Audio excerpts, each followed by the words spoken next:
이번 주부터 날씨가 완연한 봄 날씨가 시작되었습니다. 날씨가 좋으니까 기분도 좋아지고 더 그런 것 같습니다. 몸과 마음, 아직 요즘에도 좀 아프신 분들이 그래서 지난주일에 교회에 못 오셨다가 오신 분들도 계신 것 같더라고요. 몸과 마음 모두 따뜻한 봄날 같은 시절을 보내시기를 기도하겠습니다. 오늘 말씀을 보도록 하겠습니다. 오늘은 시각장애인 바디메오의 이야기입니다. 예수님과 제자들이 어디를 지나고 있었죠? 여리고를 지나고 있었습니다. 지도를 잠시 보면요.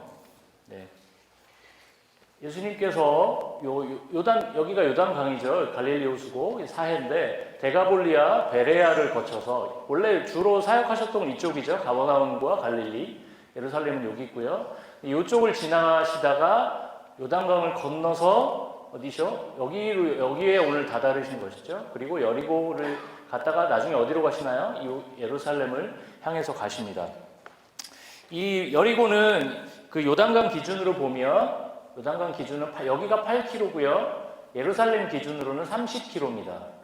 30km.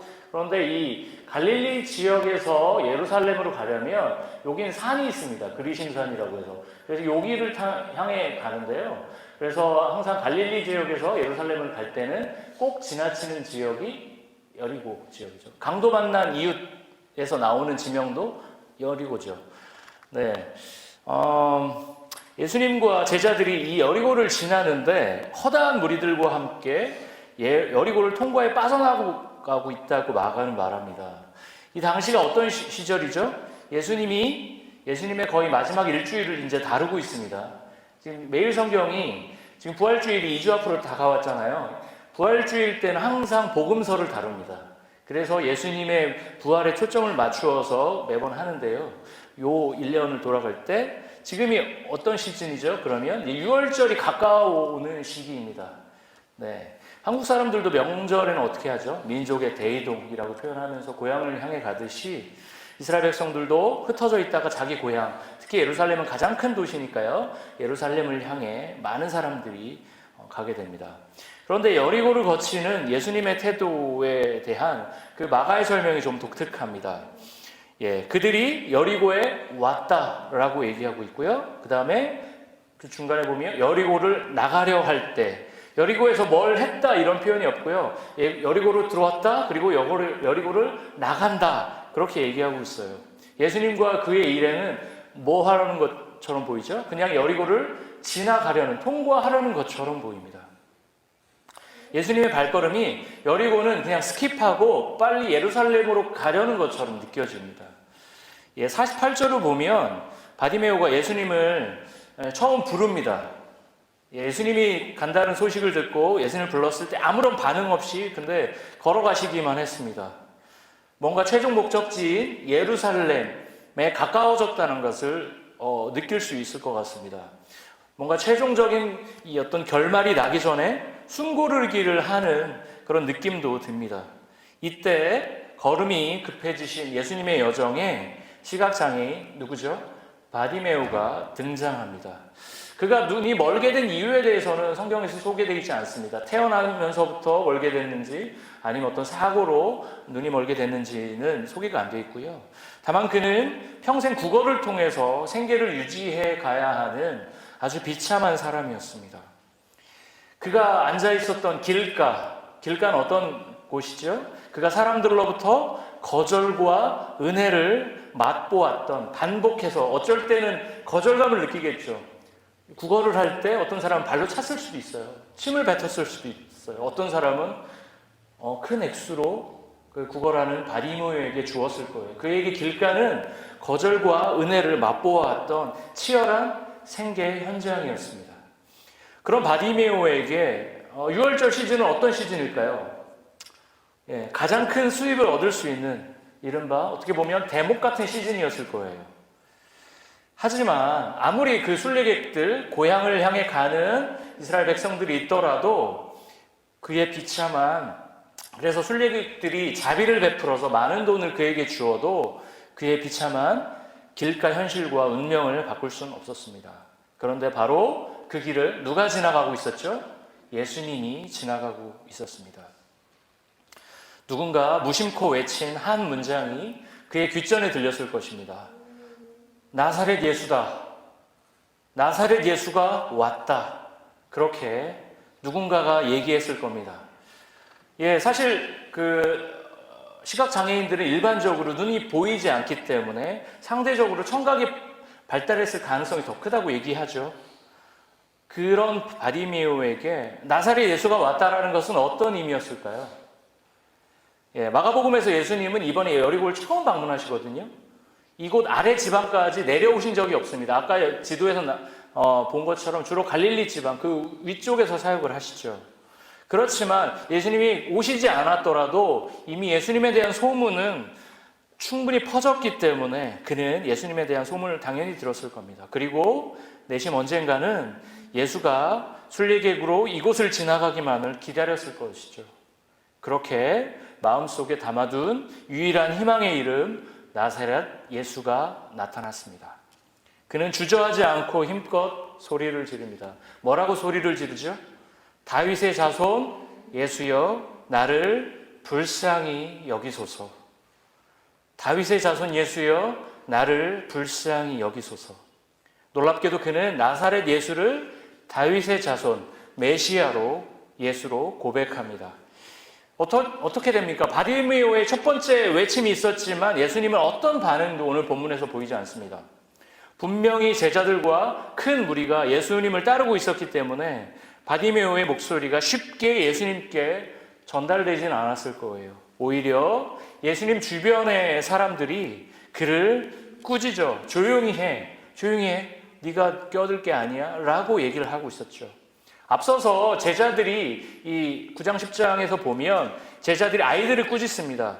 그리고 그렇게 꾸짖듯이 여기서 바디메오의 외침을 꾸짖고 있습니다.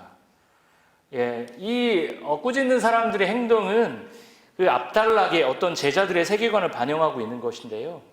제자들이 어떤 존재들이죠? 지금 예수님과 함께 예루살렘으로 올라가고 있습니다. 근데 제자들 생각에는 지금 예수님이 엄청난 일을 하기 위해 예루살렘 길을 오르고 있고 바디메오는 이 높으신 분의 행차에 어울리지 않는 길거리에서 구걸하는 아주 하찮은 사람이 막 시끄럽게 하는 게 가당치 않았던 것이죠. 마땅치 않았던 것이죠. 최근에 한국에서도 그런 일들이 종종 있었죠. 한국에서 대통령이 무슨 공식 일정, 무슨 행사할 때 이거 바꿔주십시오 했을 때 뭐 이렇게 사지를 들고 입을 틀어막고 이렇게 끌고 나간 적이 있었죠. 끌고 나간 사람이 끌려 나간 사람들이 어떤 사람들이죠? 한 번은 국회의원이었어요. 보통 사람이 아니고 한 번은 한국에서 굉장히 좋다는 대학 카이스트 대학생이었습니다. 예, 그 두 명 끌려 나갔습니다. 근데 뭐 그런 일들이 뭐 제가 생각하기엔 비슷한 장면이 아니었을까 싶어요. 그렇죠? 무리가 꾸짖었을 때 바디메오 어떻게 하죠? 더욱더 큰 소리로 외칩니다. 지금 주변에서 나무라는 소리에 지금 신경 쓸 때가 아닙니다. 내 인생의 운명이 달려있는 순간에 조용히 하세요. 꾸짖는 그런 움직임에 반응할까요? 그렇지 않습니다. 그런 거 신경 쓸 때가 아니죠. 그리고 마침내 그의 간절한 외침이 예수님의 발걸음을 멈춰 세웁니다. 그리고 사람들을 시켜서 바디메오를 자기 앞으로 부르십니다. 바디메오를 꾸짖었던 무리들이 이제 그를 예수 앞으로 인도하는 자로 바뀐 것이죠. 그들은 바디메오에게 안심하고 일어나라. 그가 너를 부르신다라고 말합니다. 모르긴 몰라도 바디메오 인생에서 가장 따뜻하고 희망적인 말이 아니었을까요? 자신의 삶을 바꿀 수 있는 그 위대한 초청에 그는 어떻게 행동합니까? 겉옷을 버리고 그에게 얼마 없는 소유 중에 중요한 소유였던 그 겉옷을 번져버리고 뛰어나갑니다. 그리고 예수님은 뭐라고 물으시죠? 내가 너를 위해 무엇 해주기를 원하느냐라고 물으십니다. 그때 바디메오는 답합니다. 선생님이여 보기를 원합니다. 그리고 예수님께서 답하시죠. 가라, 네 믿음이 너를 구원하였다. 그 즉시 바디메오는 눈을 뜨게 됩니다. 그리고 바디메오는 눈을 뜬 즉시 자기의 길을 가는 게 아니라 자신의 친구들을 찾아가는 게 아니라 즉시 예수를 그 길에서 따르게 됩니다. 여기까지가 오늘의 이야기죠. 바디메오 얘기 많이 들어보셨죠? 어린 시절부터 그 어린들이 부르는 찬양 중에 눈을 떴다 바디메오 뭐 이런 것도 있잖아요. 저도 어린 시절부터 참 많이 들었습니다. 드라마틱합니다. 그래서 오늘 이야기를 바디메오가 열심히 믿음으로 열심히 주님께 부르짖었더니 예수님이 고쳐주셨다. 그래서 우리에게는 그런 간절한 믿음이 필요해 라고 이렇게 간단하게 정리하기에는 이 마가복음이 정교하게 짜여진 이 구조와 이 교훈과 이 가르침이 훨씬 심오하고 감동적입니다. 그렇게 간단히 정리해버리면 마가복음의 저자가 의도한 여러 의미들을 우리는 놓치게 됩니다. 예전에 그 지금 JTBC라는 방송국 아시죠? 중앙일보 계열에서 시작한 손석희 씨가 사장을 했었죠. 거기서 9시 저녁 뉴스에 패러다임을 바꾼 적이 있어요. 제가 뉴스를 보다 깜짝 놀란 적이 있습니다. 다르네? 뭐가 달랐을까요? 보통 9시 뉴스 그러면 뉴스 하나가 1분 30초입니다. 누가 오늘 대통령이 어디에 가서 누구누구를 만나서 이런 일을 했습니다. 1분 30초 안에 딱 마치고 띡 끝납니다. 저는 그 뉴스 볼 때마다 항상 너무 짧다. 그 40분 뉴스가 1분 30초짜리 뉴스가 한 30개 정도 다루면 끝납니다. 그 9시 뉴스가. 그런데 이 JTBC 뉴스에서 손석희 씨가 사장이 되면서 시작했던 뉴스가 뭐냐면 그 1분 30초짜리 스트레이트 뉴스라고 하거든요. 그 뉴스를 쭉 한 다음에 그 관련된 취재 기자를 부릅니다. 스튜디오로. 그리고 손석희 씨와 그 기자가 한 3분에서 5분 정도 그 뉴스에 대해서 그 배경과 의미, 정황, 문제점에 대해서 심도 있게 한 5분 정도, 아주 긴 시간은 아니지만 3분에서 5분을 대화를 나눕니다. 그 JTBC에서 그때 내놓았던 캐치프레이즈가 뭐였냐면 한 걸음 더 들어간 뉴스였습니다. 겉에 표면적인 것에서 한 걸음 더 들어가서 저는 우리가 말씀을 볼 때도 큐티를 할 때도 한 걸음 더 들어가서 봐야 된다고 생각하거든요. 그런 의미에서 오늘 그동안 알았던 우리 바디메오 얘기를 한 걸음만 더 들어가서 살펴보도록 하겠습니다. 바디메오 이야기에서 눈에 띄는 것 중에 하나가 있습니다. 그게 뭐냐면 바디메오가 마가복음에서 치유받은 수많은 사람 중에 이름이 밝혀진 유일한 사람이었다는 것입니다. 마가복음에서는 수많은 치유 사건이 참 많이 있습니다. 누가 떠오르시나요? 야이로의 딸, 수로보니게, 시리아 페니키아죠. 사실 수로보니게는. 수로보니게 여인의 딸과 같이 그 사람의 치유받은 사람의 이름이 어떻게 표현되고 있죠? 실명이 언급되는 게 아니라 누구의 딸, 가족 간의 관계로 표현이 되어 있습니다. 그런데 당시 유대 사회에서 이 사람은 어떤 사람이에요? 바디메오는 시각장애인이죠. 그리고 구걸하는 사람이죠. 사회적, 종교적으로 완전히 버림받은 사람입니다.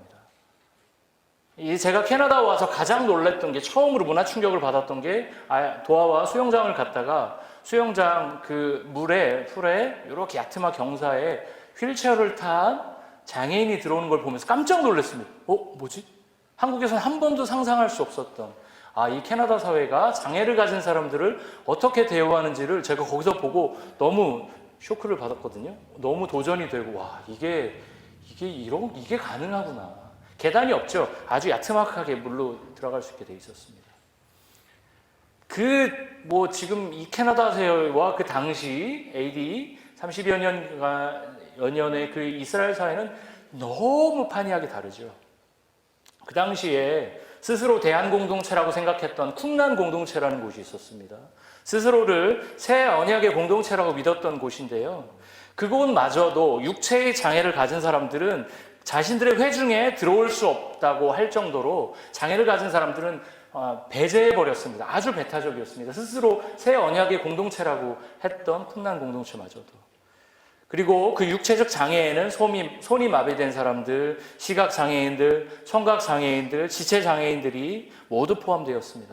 더불어 그 당시 이스라엘 사회는 부유함을 하나님의 축복으로 여긴 사회였습니다.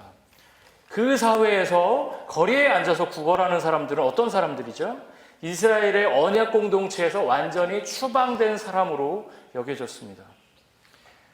그리고 당시 그레코로만, 그리스 로마 문화에서도요, 구걸하는 일, 이 바디메오처럼 구걸하는 이가 이 사건의 주인공으로 등장하는 예는 거의 없습니다. 고대 사회에서 기억될 만한 이는 어떤 사람들이었죠, 그러면? 부유하거나 권력 있거나 하는 사람들이었습니다.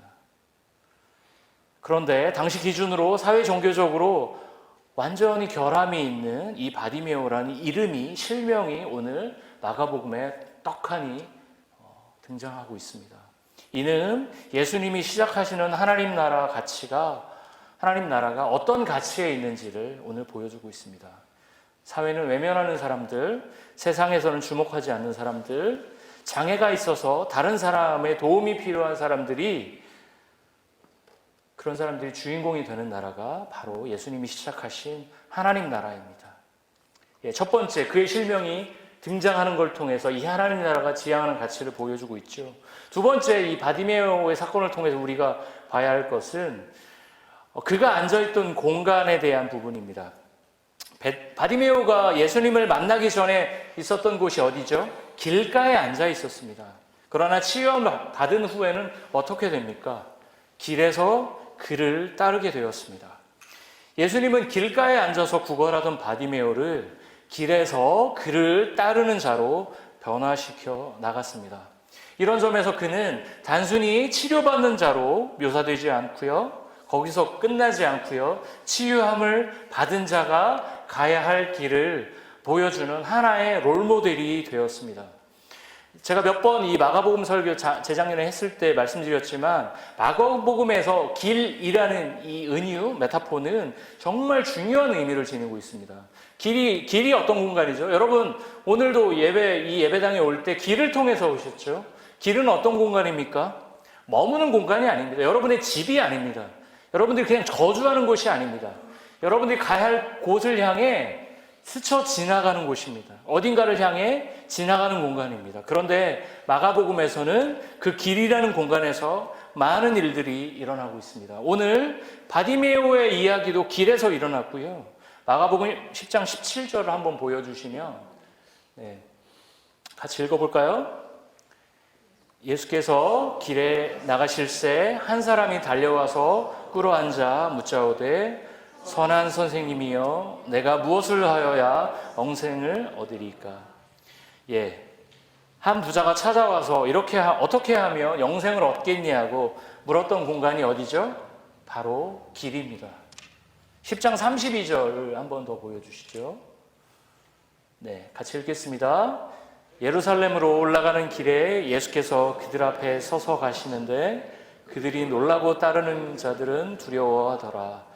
이에 다시 여섯 줄 제자를 데리시고 자기가 당할 일을 말씀하여 이르시되, 33절 4절 보면 이제 부활과 십자가 죽음에 대해 설명한다, 이런 얘기가 쭉 있는데요. 예루살렘으로 올라가는 길에서 예수님께서 뭐에 대해서 얘기하고 있죠? 자신의 십자가 죽음과 부활에 대해서 세 번째로 마가복음에서 3번 얘기하고 계시거든요. 말하고 계십니다. 마가복음에서 길은 여러 가르침과 선택과 그런 것들이 공존하던 공간이었습니다. 제자들과 무리들은 예수님을 따라 함께 길을 걸으면서도, 그런데 늘 예수님과 함께 길을 걸으면서도 다른 생각을 하면서 지냈습니다. 그런데 오늘 본문에서 예수님은 평생 길 위에서 앉아서 구걸하던 이 바디메오에게 새로운 삶을 선물해 주셨습니다. 여러분은 지금 어떤 길에서 지금 계십니까? 저도 이 설교를 준비하면서 나는 지금 어떤 길에 있을까? 내가 서 있는 길은 어떤 길일까? 생각해 보았습니다. 어디를 향해 가고 계십니까? 예루살렘을 향해 가고 계십니까? 여러 가지 삶의 포지션들이 있을 것 같아요. 예수님과 함께 예루살렘으로 가고 있어요. 그런데 이 제자들은 어떻게 생각하고 있죠? 예루살렘으로 향해 가고 있지만 예루살렘으로 가서 한 자리를 얻을 것을 기대하고 있는 제자들이죠. 우리는 수많은 어려움 앞에 맞닥뜨리고 있습니다. 취업, 진학, 스테이터스, 저에게는 비자겠죠. 그런데 우리는 그 수많은 현실의 어려움들 앞에서 내가 추구하는 삶의 가치와 의미들이 어디 있는지 우리는 오늘 점검해 봐야 할 필요가 있습니다. 취업, 진학, 스테이터스, 너무나 중요한 문제들이죠. 저에게도 너무나 중요한 문제들입니다. 당연히 중요합니다. 그러나 그런 이슈들은 내가 지금 가는 길이 지금 어디에 놓여 있는지에 대한 그 방향성을 살리게 해주는 도구 중에 하나입니다.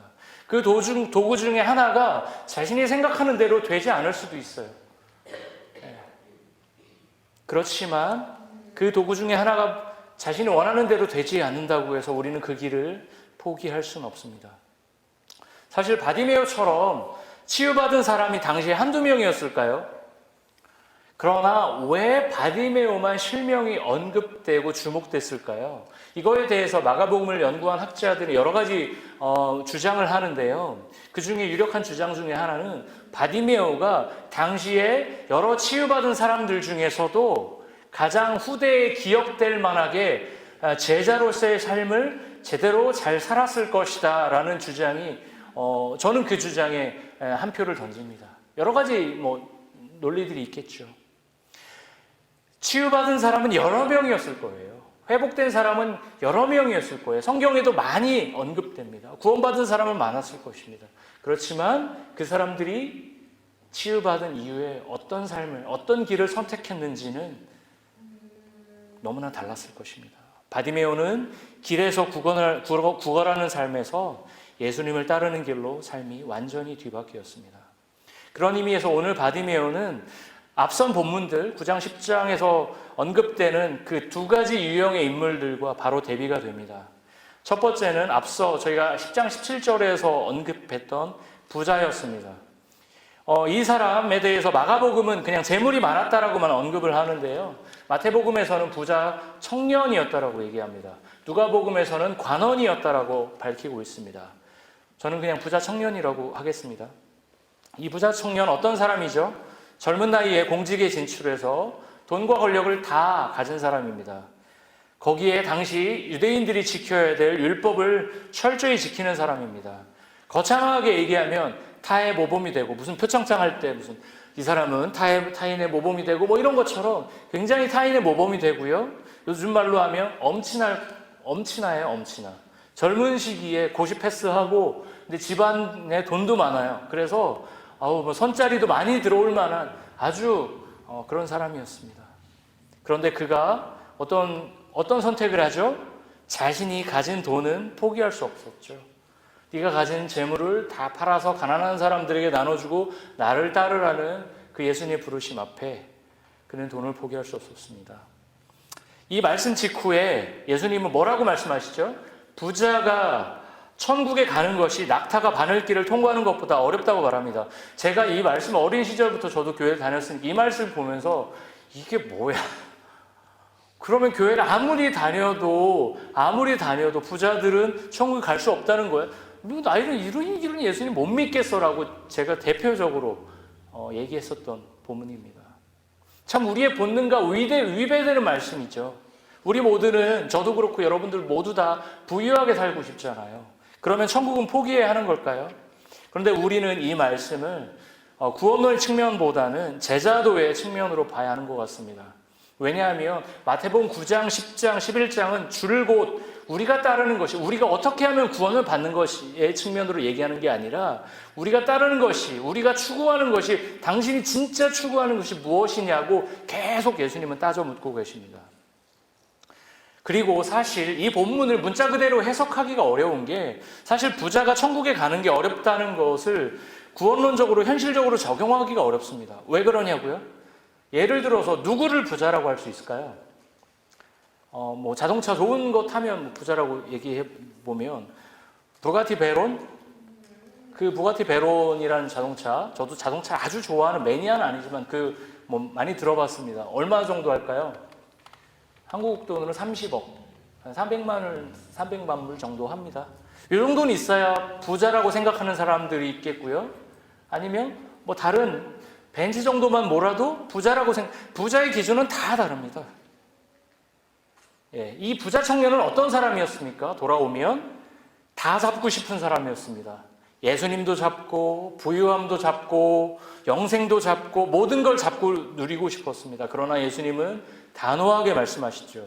다른 모든 것보다 예수 그리스도를 인생의 첫 번째 순위로 두라고 말하십니다. 그리고 부자 청년은 결국 자신의 재물을 더 사랑했기에 예수님을 따르는 것을 포기하고 맙니다. 그는 여전히 부자 청년으로 죽었을까요? 부자 중년? 부자 노년?